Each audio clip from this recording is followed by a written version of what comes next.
SprintCarUnlimited.com, coming to you from the Motorsports Show at the Philly Expo Center. We're here with Aaron Bollinger. Aaron, first year with Travis Esh, full first year. You had 7 races, obviously, the year before. How would you assess the 2024 season? I would say it was successful. I mean, our goal was to just get 1 win as a team, and we got 2 back-to-back. We had really good speed all year. I felt like we were always in contention. We went through a little rough spot for a month, but yeah, we worked it through, and I would say out of 1 out of 10, I'd rate it an 8 on the local scene. You know, what I noticed is you could pass cars. I mean, the one race at the beginning of the year, you went to the back, you passed cars, went to the back, came through again. I think you got up to almost the top 5 again. But the maneuverability and the comfortability you had in the car, that to me is what stood out. Yeah, that's something I haven't been used to. Always struggled to get a car to handle that well. Hey, how's it going? Always struggled to get a car to handle that well through the feature. Yeah, man, them guys, they always gave me a good handling car this year. The only thing we just need to work on is trying to qualify a little better. I feel like we just, you know, some shows we qualify good, but I started from the heat and we just didn't get the car handling right, and that would kind of set me back in the feature. And you know, if I can just get situated early in the night where I can start up front, I really do think we have a car to win a good amount of races this year.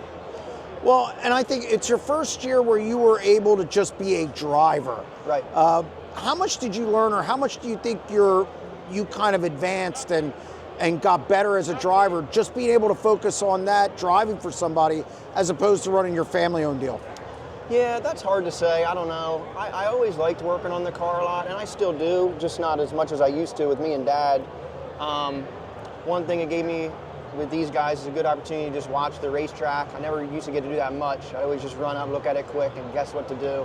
Now I can watch all the heat races and really just work like on my racecraft, as they say, just getting better.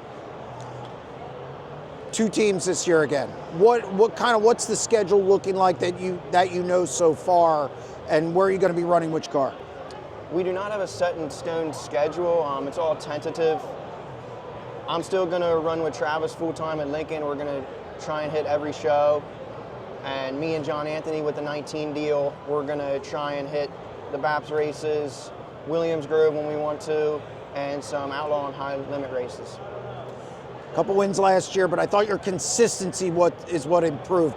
Now that you kind of achieved that, is it about chasing more wins this year, just kind of focusing on that as opposed to maybe points or whatever, or finish it every week? You know, you take those steps. Right. They always say you want top 10s, then you want top 5s. Is it more about this year, the expectation higher for wins? Yeah, I'd like to get 4 or 5. I feel like that's what I could have had last year if I didn't have as many driver errors. So I think if we can put ourselves in contention, start up front, I don't see why we can't win a couple shows this year. What's the biggest thing you still need to improve on to kind of take that step? Like I said, the only thing I don't know what I need to improve on. Maybe just making more consistent laps all night. And like I said, just qualifying better and finishing out our heat races better. That's key. That's everything with this sprint car deal. Well, thank you very much, and we look forward to seeing you in 2025. Thank you. SprintCarUnlimited.com, coming from Philly Expo Center with Aaron Bollinger.